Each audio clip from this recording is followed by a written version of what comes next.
के रूप में विराजमान है। वो गोपियां चर्चा कर रही है, रे देखो तो सही, इसके कितने सारे छिद्र हैं, कितनी कमियां हैं, फिर भी कृष्ण को प्यारी लगती है। उस बंसी ने भगवान कृष्ण से कहा, केशव मैं मानती हूं बहुत छेद हैं, बहुत कमियां हैं, परंतु हे केशव मुझ पर छिपाने के लिए कुछ भी नहीं है। जैसी हूं अच्छी और बुरी, आपकी सेविका हूं, आपकी दासी हूं। भगवान ने कहा, जो अपने दोषों को, दुर्गुणों को छिपाता नहीं है, जो सत्य बोलता है, वो मुझको बहुत प्यारा लगता है। गोपी तू इसीलिए, बंसी तू इसीलिए प्यारी लगती है क्योंकि तू छिपाती नहीं है।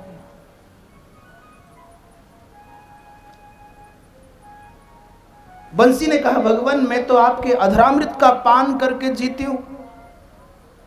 गोपियां कह रही हैं, देखियो बहन, बसंत ऋतु आता है या वर्षा आता है तो जो सूखे ठूंठ हैं ना, वो भी, उनमें भी कल्ला निकल आता है, वो भी हरे होने लग जाते हैं। और ये कृष्ण के अधरामृत का पान करके भी ये ठूंठ की ठूंठ रही, इसमें कल्ला तक नहीं निकला है। भगवान कृष्ण ने पूछा, तुम मेरा इतना अधरामृत पान करते हो बंसी, बताओ तुम हरी क्यों नहीं हुई, तुम में कल्ला क्यों नहीं निकला। उस बंसी ने कहा, केशव यदि आपका संग पाकर के मेरे अंदर अभिमान के कल्ले फूट जाते हैं तो फिर मैं आपकी सेवा के लायक न रह जाती। इसलिए प्रभु मुझ में परिवर्तन नहीं आया है। बड़े लोगों को पाकर के जिसमें अभिमान आ जाए, समझ लेना वो वहां रहने के लायक नहीं है। अपनी अपनी मर्यादाओं का उल्लंघन करने लग जाए,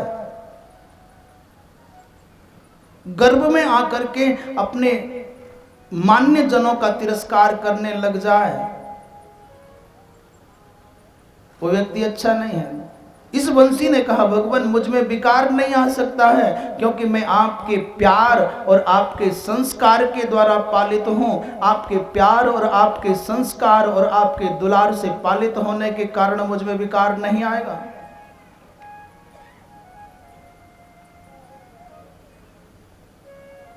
सज्जनों, ये बंसी क्या है? बंसी है भगवान शंकर। बंसी क्या है? बंसी को उलट दीजिए, बंसी लिखा है, जरा उलट करके पढ़ो, क्या क्या बोला जाएगा? शिवम बोला जाएगा। बम सी और सी बम, ये शिव है। पूज्यपाद धर्म सम्राट स्वामी करपात्री जी महाराज कहते हैं कि एक बार भगवान कृष्ण को भगवान शंकर की आराधना करने का भाव आया। बहुत समय तक भगवान कृष्ण ने भगवान शंकर की आराधना की। भगवान शंकर प्रकट हो गए, बोले बरम ब्रूही, बर मांगो। भगवान कृष्ण बोले, बाबा बर तो हम खुद ही हैं, हमको तो बहू चाहिए। बर नहीं मांगना है, बहू चाहिए। शंकर जी बोले, वो भी मिलेगा। वो तो क्या बात है, बताओ। तो बोले, वो है ना बरसाने वाली, बरसाने वाली, बरसाने वाली, सब पर कृपा बरसाने वाली, बरसाने वाली है ना, सबके ऊपर कृपा बरसाने वाली, जो बरसाने वाली है, वृषभानु नंदिनी है, वो राधा रानी चाहिए। भगवान शंकर मुस्कुराए और भगवान कृष्ण के देखते देखते अंतर्ध्यान हो गए। जहां अंतर्ध्यान हुए वहीं बांस का वृक्ष खड़ा हो गया। जिस जगह भगवान शंकर खड़े थे वहीं बांस का वृक्ष हो गया। भगवान कृष्ण को प्रेरणा हुई, बांस को काटा गया, पीटा गया, थोड़ा जलाया गया, छिद्र किए गए, महाराज मूर्ति बन गई। वो बंसी है। अब बंसी मूर्ति तो बन गई, पधरा में कहां? बोले होठों से बढ़कर के और सिंहासन कहाँ होगा। इसलिए होठों के सिंहासन पर शिव रूपी मूर्ति को बंसी के रूप में बिठाया गया। अधरामृत का अभी कुछ नहीं, अभी तो बहुत काम करना बाकी है, तब राधा मिलेगी। इतने सस्ते में नहीं मिलेगी। होठों के सिंहासन पर बिठाया। और भाई सिंहासन दे दिया तो फिर भोग लगाना पड़ेगा। बोले हाँ हाँ भोग लगाया। दुनिया में सबसे उत्तम पदार्थ भगवान कृष्ण को लगा। दुनिया के लोग मेरे अधरामृत के भोग को सर्वोत्तम बताते हैं, इसलिए अधरामृत का भोग लगा दिया। भोग लगाना है तो घंटी बजानी पड़ेगी, तो कानों के कुंडलों की घंटी बजाई गई और आंखों के दीपक से आरती उतारी गई। अधरामृत का भोग लगा है, कानों के कुंडलों से घंटी बजी है और आंखों के दीपक से आरती उतारी गई है। बोले पांव भी तो दबाने पड़ेंगे, जब तक पैर नहीं दबाए जाएंगे तब तक देवता मनेगा नहीं। इसलिए अपने दोनों हाथों की कोमल कोमल उंगलियों से बंसी रूपी भगवान शंकर की मूर्ति के पांव दबाए जा रहे हैं। भगवान शंकर प्रसन्न हो गए, बोले हो गया काम।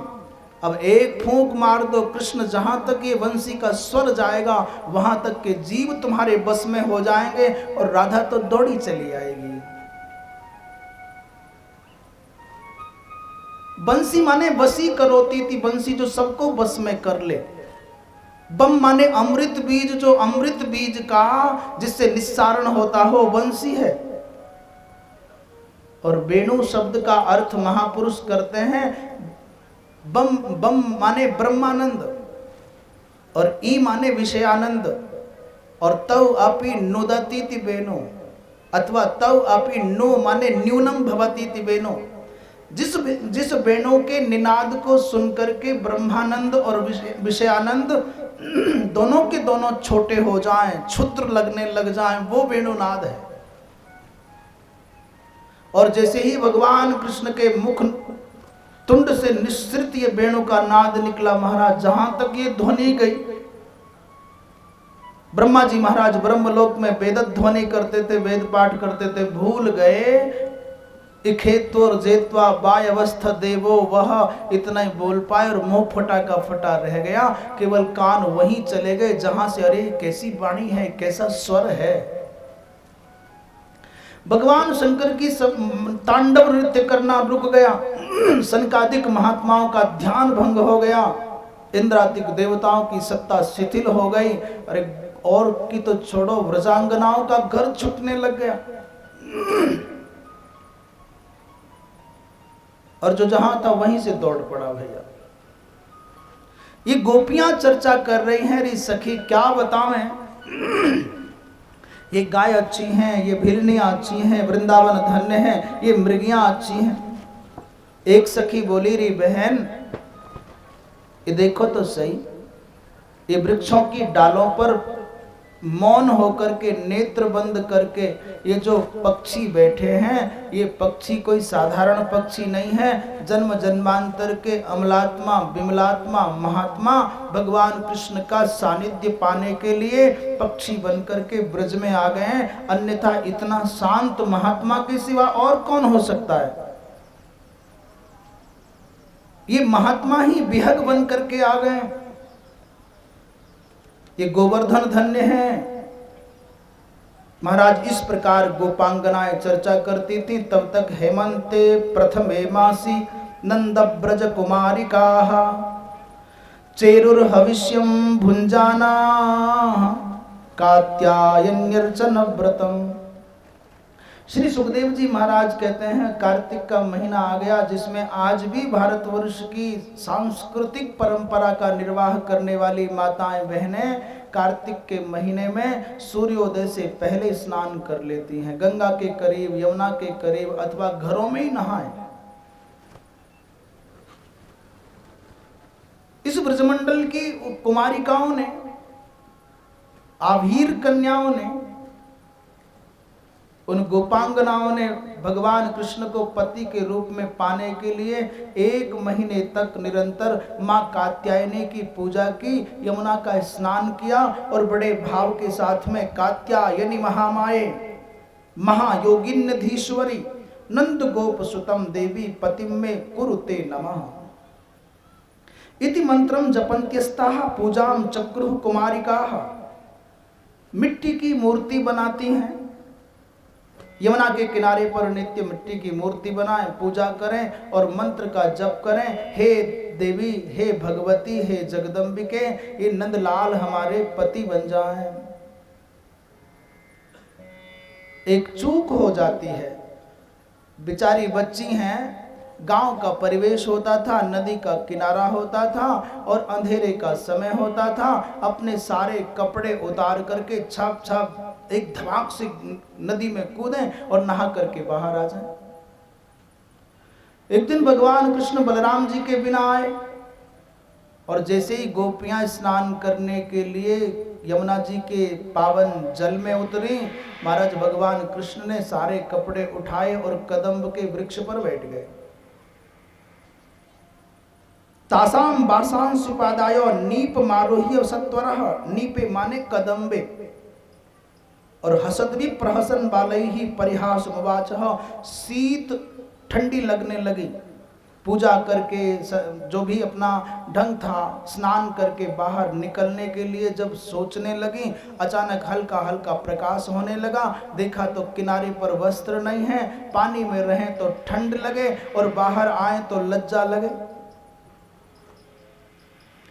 अंदर रहें तो शीत लगे और बाहर आए तो शर्म लगे। शीत और शर्म से क्रसित होकर के उन गोपांगनाओं ने देखा कि ये नंदलाल तो कदम्ब के वृक्ष पर हमारे कपड़ों को लेकर के बैठे हैं। बेचारी गोपियों ने हाथ जोड़ करके उन्होंने विनय किया, अरे लाला हमारे कपड़ा दे दो। पूज्य श्री स्वामी विष्णु आश्रम जी महाराज कहते थे कि 4 प्रकार की कन्याएं, इसमें चारों वर्णों की कन्याएं हैं। जो ब्राह्मण कन्याएं थी उन्होंने कहा, रे ओ देहि बासांसी धर्मज्ञ, हे धर्मज्ञ, क्योंकि ब्राह्मण और महात्मा ही धर्म की दुहाई देते हैं और कौन देगा। ए धर्मज्ञ हमारे कपड़े दे दो भाई, तुम बड़े भद्र पुरुष हो, धर्मम जानाति, तुम धर्म जानते हो, पराई स्त्रियों के वस्त्र का अपहार नहीं करना चाहिए। और जो क्षत्रिय वर्ण की कन्याएं थी उनमें थोड़ी अकड़ थी, उन्होंने कहा ए कपड़े दे दे, नहीं तो राजा से जाके शिकायत कर देंगे। नोचेद राज्ञी ब्रुवामहे, भगवान कृष्ण को गुस्सा आ गया, बोले जा अपने बाप से पहले शिकायत कर ले तब मिलेंगे। कंस से शिकायत करके कपड़े लोगे तो ले लो। और जो शूद्र वर्ण की कन्याएं थी उन्होंने कहा, श्याम सुंदर ते दास्यः, हम तुम्हारी दासियां हैं, भगवान हमारे वस्त्र दे दो। जो वैश्य वर्ण की कन्याएं हैं वो कहती हैं, करबामो तवोदितम, जो तुम कहोगे वही करेंगे, हमारे कपड़े दे दो। महाराज अभी भगवान कृष्ण कितने साल के हुए हैं? हमको लगता है पूरे के पूरे 7 साल के हो गए। 8 के 7 के। भगवान कृष्ण अभी संसार की दृष्टि से केवल 7 साल के हैं और 7 साल के छोटे से बालक ने उन गोपांगनाओं के वस्त्र उठा लिए तो दुनिया के बड़े बड़े तर्कशील बुद्धिजीवियों की बुद्धि पर पत्थर पड़ गए, हाहाकार मच गया। बोले अनर्थ हो गया, अन्याय हो गया, पाप हो गया, व्यभिचार हो गया, कपड़े चुरा लिए। ये कैसा भगवान है जो नारियों के कपड़े चुराते घूमता है? यद्यपि अभी पक्का नहीं हुआ कि कपड़े उठे कि नहीं उठे। पहले तो भगवान ने कपड़े उठाए ही नहीं, और हम तो बहुत खुले मन से कहते हैं यदि उठा भी लिए तो भगवान 7 वर्ष के हैं। 7 वर्ष का बालक किसी के कपड़े यहां से वहां रख देगा तो उसके हृदय में कहीं वासना होगी क्या? ये 5-5.5 हजार साल पुरानी घटना है। आज भी 7 वर्ष का बालक कितना बड़ा होता है, इतना कंप्यूटर के जमाने में जानकार बालक भी, उसके मन में ऐसा विकार नहीं होगा। और 10-20 साल पहले तो 10 वर्ष तक के बालक खूब नंगे घूमा करते थे, वो बात एक अलग है। आज तो पैदा होते कपड़े चाहिए।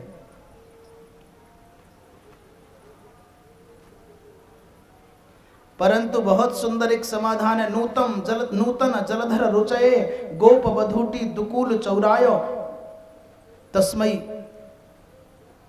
कृष्णाय संसार मही रुहस्य बीजाय।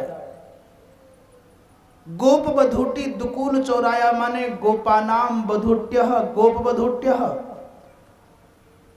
और तासाम दुकूलानी माने वस्त्राणी चौराय।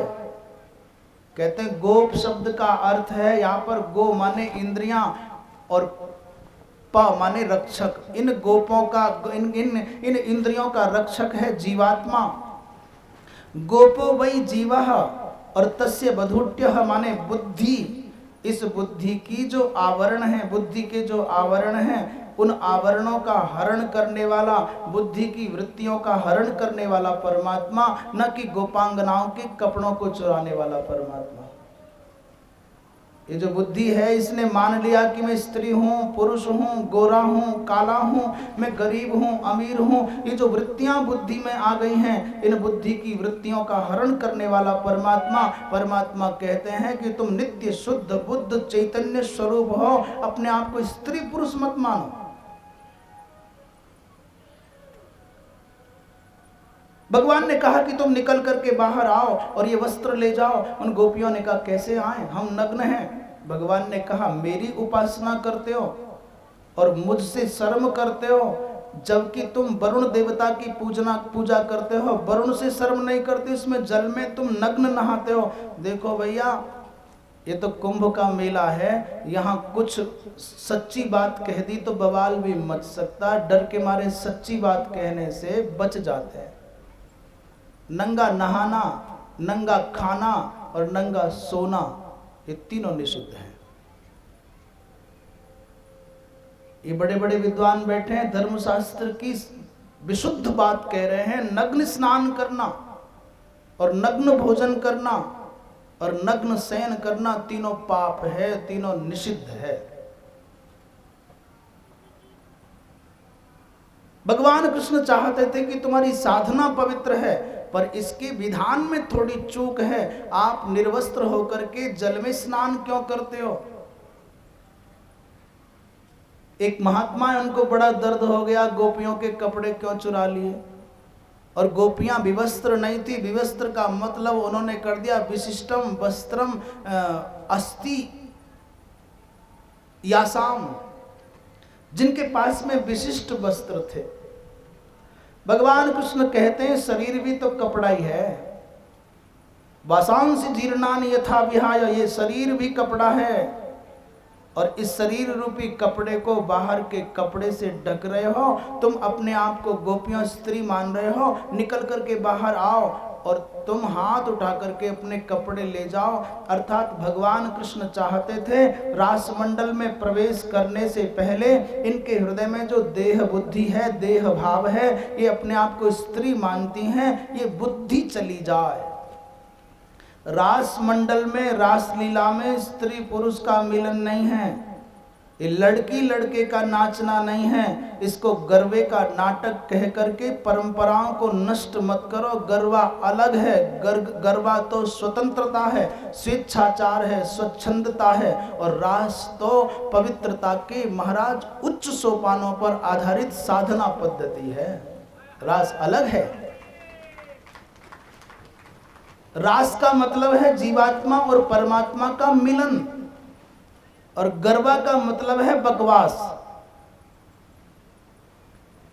मैं किसी की भावनाओं को क्षति नहीं पहुंचाना चाहता। मेरा उद्देश्य ये नहीं है कि किसी को दिल दुखाऊं, परंतु सच्ची बात यही है कि गरबा माने नाचना, एक स्त्री पुरुष का नाच है। पर रासलीला स्त्री पुरुष का मिलन नहीं है। रासलीला तो जीवात्मा और परमात्मा के मिलन का एक अद्भुत आराधन क्रम है।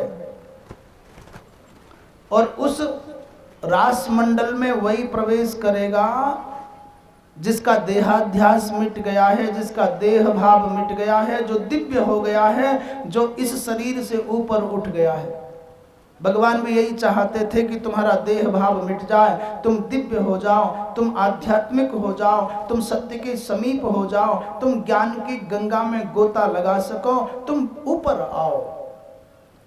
और जैसे ही भगवान समझ गए कि ये पात्र बन गई हैं, अब रासमंडल में प्रवेश करने की योग्यता इनमें आ गई है, तो भगवान ने कहा संकल्पो विदित साध्यो भवती नाम मदर्चनम। मैं तुम्हारे संकल्प को जानता हूं। और ये मय्यानुमोदित सोसौ सत्यो भवितुमर्हति, मेरे अनुमोदन से ये सत्य भी हो जाएगा। जिन जिन लोगों का चित्त मेरे प्रति लग जाता है, भर्जिता कथिता धाना प्रायो बीजाय नेष्यते, जैसे भुजा हुआ बीज खेत में डालने पर अंकुरित नहीं होता, वैसे ही मेरी प्रीति के लिए किया गया कर्म अंकुरित नहीं होता। वो मुझको, जो लोग कर्म करते हैं बंधन में आते हैं, पर जो लोग कर्म करते हैं कृष्ण की प्रीति प्राप्त करने के लिए, अपने इष्ट का अनुराग पाने के लिए, उनके कर्म बंधन का कारक नहीं, मुक्ति का कारक हो जाते हैं। इसलिए कर्म करो तो कृष्णार्पणमस्तु करके करो, ब्रह्मार्पणमस्तु करके करो, अथवा शिवार्पणमस्तु कह करके करो, ये हमारा नहीं। इस कर्म का फल मिल जाए, भगवान की कृपा मिल जाए। बोलिए श्री कृष्णचंद्र भगवान की जय। इसके बाद भगवान ने उन गोपांगनाओं को आश्वस्त किया है कि अब आने वाली उन रात्रियों में हमारा और तुम्हारा मिलन होगा, माने रास मंडल में प्रवेश होगा। इसके बाद भगवान ने यज्ञ पत्नियों पर कृपा की है। एक दिन बलराम कृष्ण दोनों के दोनों जंगल में पहुंच गए, सबको भूख लगने लगी। भगवान कृष्ण ने, बलराम ने श्रीदामादिक मित्रों को यमुना के किनारे पर कुछ ब्राह्मण देवता यज्ञ कर रहे थे, उनके पास भेजा, जाओ उनसे कुछ भोजन के लिए प्रसाद लेकर के आ जाओ। एक गोप ग्वालवाल गए, यज्ञशाला में बैठे हुए ब्राह्मणों से कहा, हे भूमि देवाः शृणुत कृष्णस्य आदेशकारिणः, कृष्ण के आदेश का पालन करने वाले देवताओं सुनो, हमारे बलराम कृष्ण दोनों के दोनों यहाँ समीप में हैं और कुछ प्रसाद पाने के लिए मांग रहे हैं। ब्राह्मणों ने ना तो हाँ कहा और ना ही ना कहा, चुपचाप अपने कर्म में लगे रहे। निराश होकर के श्रीदामादिक लौट आए। भगवान कृष्ण ने कहा, कोई बात नहीं, तुम जहाँ यजमान पत्नियां हैं वहां जाना। फिर दोबारा जब ग्वालवाल यजमान पत्नियों के पास में पहुंचे, महाराज वो माताएं तो यज्ञ के निमित्त जो प्रसाद बना करके तैयार बैठी थीं, सुनते ही यजमान पत्नियां अपने अपने पात्रों को लेकर के भगवान कृष्ण की ओर दौड़ पड़ी। देखो ध्यान देना, पुरुष जब भी कुछ करेगा तो 100 बार विचार करेगा। पुरुष कोई निर्णय लेगा तो 100 बार चिंतन करता है, लाभ हानि की बात सोचता है। और माताएं निर्णय लेने में बहुत विलंब नहीं लगाती। जो दिल से जीता है उस व्यक्ति को सत्कर्म करने में विलंब नहीं लगता, पर जो दिमाग से जीता है वो 100 बार विचार करने में समय बर्बाद कर देता है। इसलिए परमात्मा ने माताओं को भावना प्रधान बनाया और पुरुषों को बुद्धि प्रधान बनाया है। इसका मतलब कोई ये ना सोचे कि माताओं में बुद्धि नहीं और पुरुषों में भावना नहीं है। नहीं नहीं, प्राधान्य है। दुनिया में जितने भी दीवाने हुए हैं, जिन्होंने कुछ पाया है, वो दिमागदार नहीं हुए, दिलदार हुए हैं। दिमाग के द्वारा तर्क किया जा सकता है और दिल के द्वारा प्रेम किया जा सकता है। दिमाग पर प्रेम नहीं हो सकता और दिल कभी तर्क नहीं करता। भावना तर्क नहीं करती, भावना प्यार करती है, भावना समर्पण करती है, भावना श्रद्धा में डूबी रहती है। और दिमाग केवल तर्क करेगा, झगड़ा करेगा, उहापोह करेगा, विवाद करेगा, विचार करेगा। यदि महाराज जटायु जी महाराज विचार करने लगते तो दुनिया में अमर न होते। महाराणा ने यदि दिमाग लगाया होता कि मैं राजा हूं और मेरा सिंहासन छूट रहा है, मेरा घर छूट रहा है, मुझको दुख मिलेगा, बदले में दुनिया में सुख नहीं मिलेगा, तो महाराणा आज जीवित न होते। ये सब दीवाने दिल से जीने वाले लोग थे, इसलिए आज तक प्रासंगिक हैं। और ये जितने भी लोग दिमाग से जीते हैं वो उनकी जिंदगी बोझ के जैसी होती है। भगवान को पाना है तो दिमाग से नहीं, दिल से जीना होगा। बोलिए श्री कृष्णचंद्र भगवान की जय। विप्र पत्नियां दौड़ पड़ी, भगवान को प्रसाद प्राप्त हो गया। भगवान ने ब्राह्मण पत्नियों को लौटा दिया। अब यज्ञशाला में बैठे हुए ब्राह्मण सब पश्चाताप कर रहे हैं, हमने वेद पढ़ा सब बेकार गया। इन माताओं ने कभी गुरुकुल में रह करके वेद नहीं पढ़ा, फिर भी कृष्ण तत्व को जान गए। और हम अभागे ऐसे लोग हैं, वेद भी पढ़ा, अपने तर्क की कसौटी पर कसते रह गए, पर कृष्ण को नहीं पा सके। किसी ने कहा कुछ बात नहीं बिगड़ी है, अब भी चलो। बोले कंसाद भीता न याताते, कंस के डर के मारे कृष्ण के पास में नहीं गए। बोलिए श्री कृष्णचंद्र भगवान की। भैया अब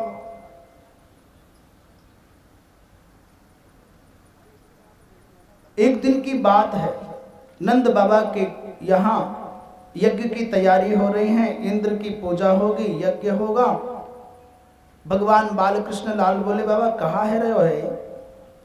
नंद बाबा बोले लाला वार्षिक यज्ञ करे हैं इंद्र देवता की प्रसन्नता के निमित्त, और यज्ञ देवता की यज्ञ से इंद्र प्रसन्न होवे, और इंद्र प्रसन्न हो के वर्षा करे, वर्षा ते अन्न होवे, अन्न ते हमारी गायन को चारों मिले। भैया हमको दूध मिल जावे है, अन्न मिल जावे।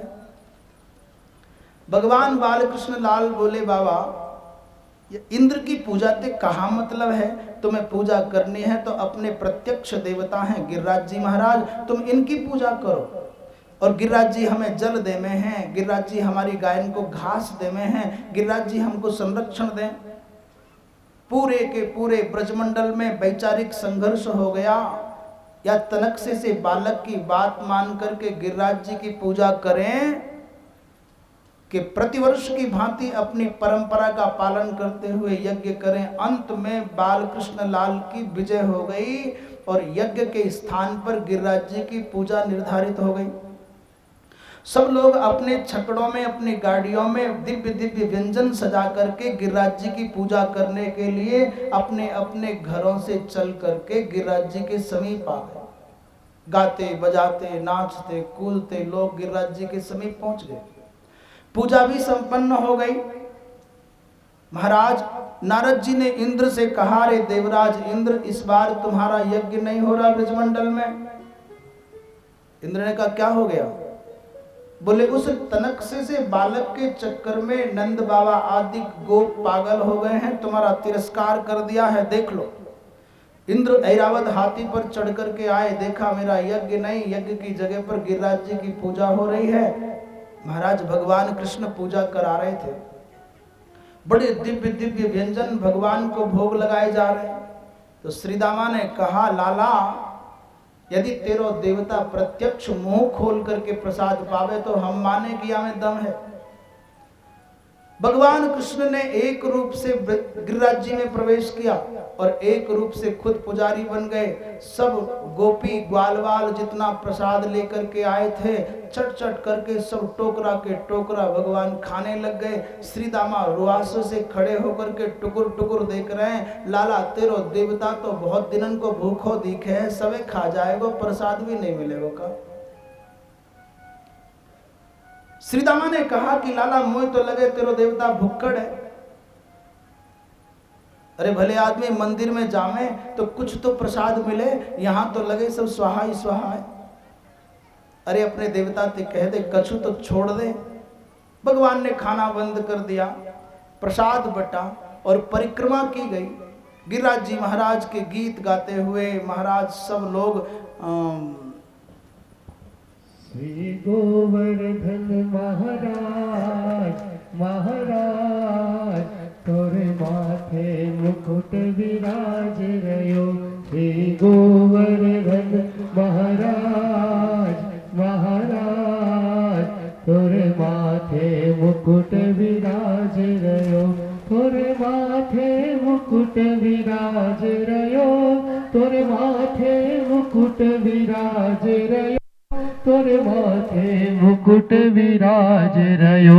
श्री गोवर्धन महाराज महाराज तोरे माथे मुकुट विराज रयो। श्री गोवर्धन महाराज महाराज माथे मुकुट विराज रयो। तो पे पान चढ़े तो पे फूल चढ़े, तो पे पान चढ़े तो पे फूल चढ़े, तो पे चढ़े दूध की धार, हाँ धार। तोरे माथे मुकुट विराज रयो, तो पे चढ़े दूध की धार, हाँ धार। तेरे माथे मुकुट विराज रयो, तेरी सात कोस की परिक्रमा, तेरी सात कोस की परिक्रमा। चकलेश्वर है विश्राम, विश्राम। तेरे माथे मुकुट विराज रयो, चकलेश्वर है विश्राम, विश्राम। तोरे माथे मुकुट विराज रयो, तेरे गले में कंठो साज।